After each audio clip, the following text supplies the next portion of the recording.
Hello friends, I am Bodha. Hello, I'm Tattva.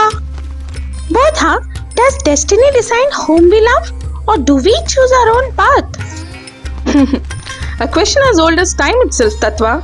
But what if I told you that sometimes love is written in destiny long before two souls even meet? You mean a love that exists before it even begins?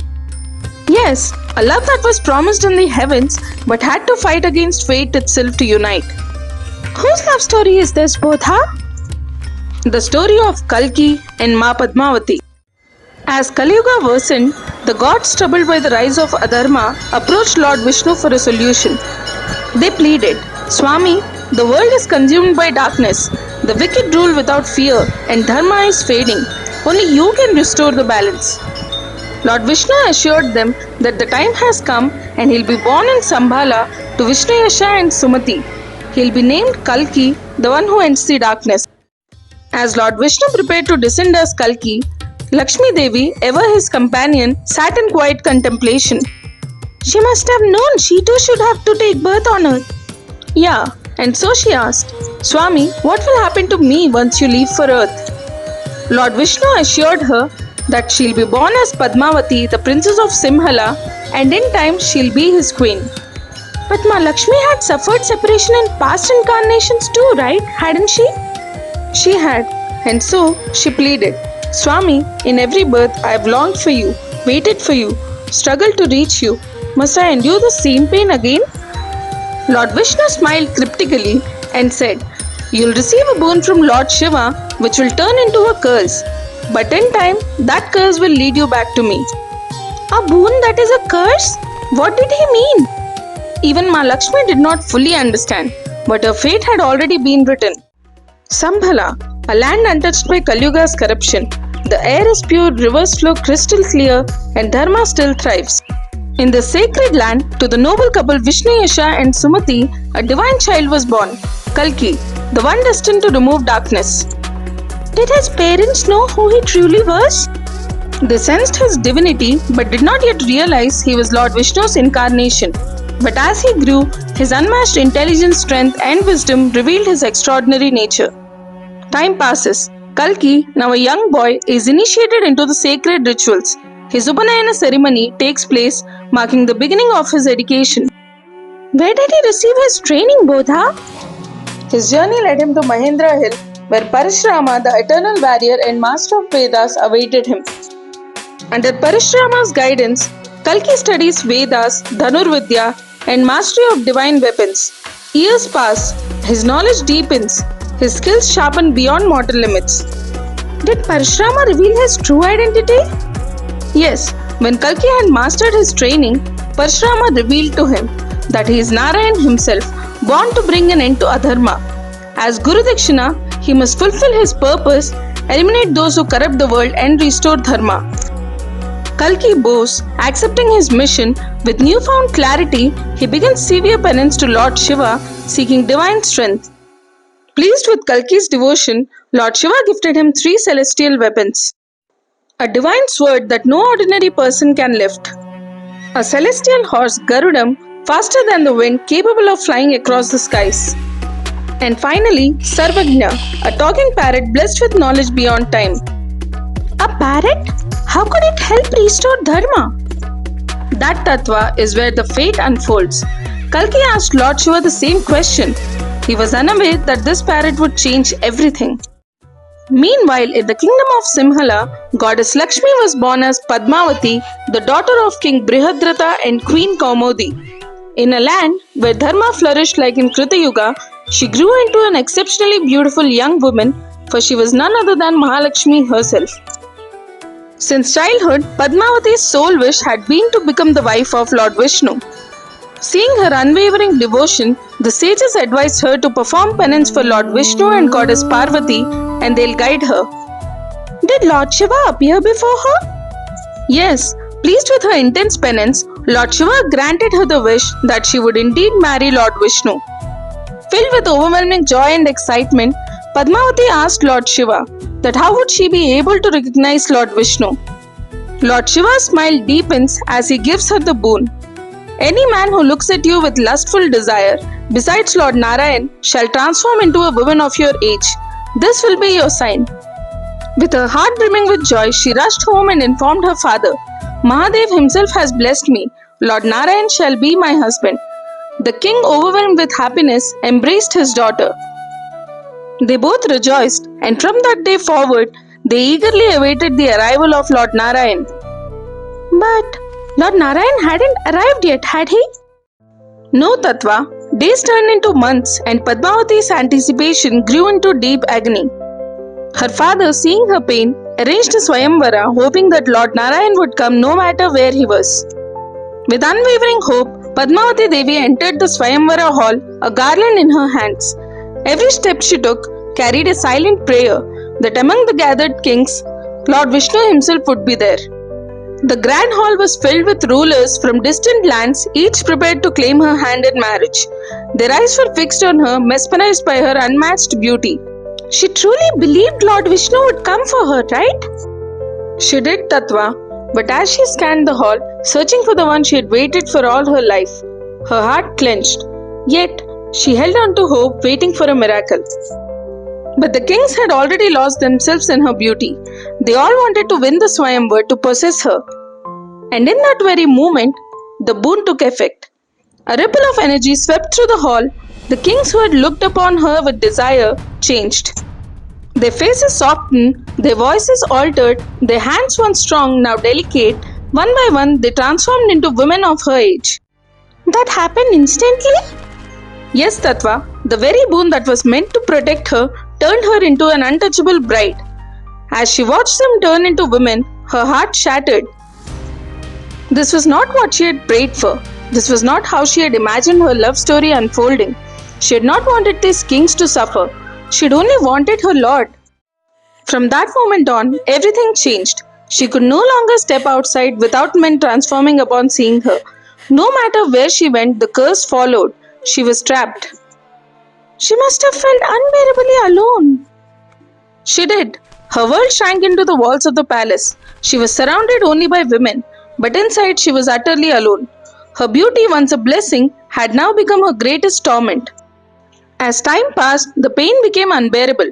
She had prayed, she had waited, she had endured, but Lord Vishnu had not come.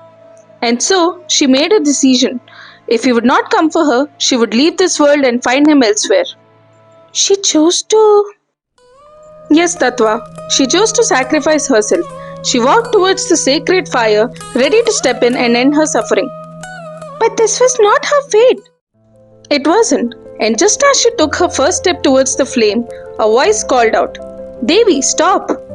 Startled, she turned. Right behind her, watching her with wise eyes, was a parrot. Sarvagna?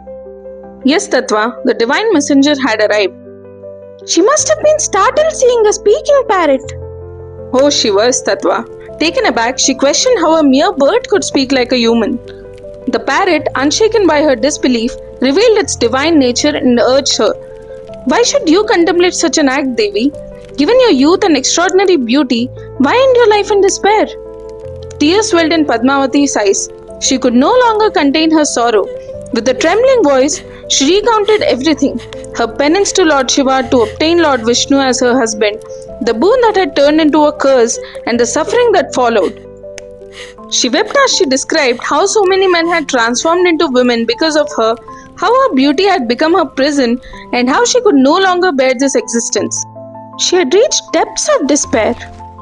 Yes, Tattva, but her sorrow did not end here. With a heavy heart, Padmavati continued. She explained that Lord Shiva had given her a specific method of worshipping Lord Vishnu, offering 16 flowers, which granted prosperity, longevity, and all the auspicious blessings. Yet, despite faithfully performing the ritual every day, the one thing she truly longed for, her union with Lord Vishnu, had not come to pass. She lamented that she had no knowledge of Swami's whereabouts and feared that perhaps she would never find him. That's when Sarvagna, with a knowing smile, finally revealed the truth. It told her, Devi, Lord Narayan has indeed taken a human form. His beauty is beyond comparison. He resides in Shambhala, a land across the ocean from here. The words struck her heart like a lightning. The parrot continued explaining that Swami was no ordinary creation of Lord Brahma. He had 4 brothers and had learned Vedas and archery from Parashurama himself, and had been blessed with a divine sword and a celestial horse by Lord Shiva. Then, with absolute certainty, the parrot assured her, Swami will come to marry you. Padmavati must have felt an overwhelming sense of relief. She did, Tattva. All her sorrow and despair washed away in an instant. Overcome with joy, she pleaded, Please convey my namaskaram to Swami. Request him to come and marry me without delay.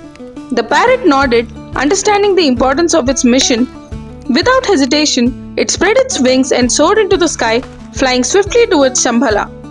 Carrying the weight of Padmavati's longing, it flew tirelessly across the skies. Its destination, Shambhala, where the one she had waited for all her life resided. And so, the message reached him? Yes, Tattva. Now fate had set everything in motion. The wait was about to end. As it reached Swami Kalki, it bowed and conveyed Padmavati Devi's namaskar and her message to his divine feet. Swami listened in silence, his eyes deep with understanding, and then he smiled. The time had come. The one who had waited for him, suffered for him, prayed for him, was calling. Without hesitation, Swami Kalki mounted Garudam, his celestial horse, and flew towards Karumati city in Simhala. Through vast lands and roaring oceans, he rode towards his beloved.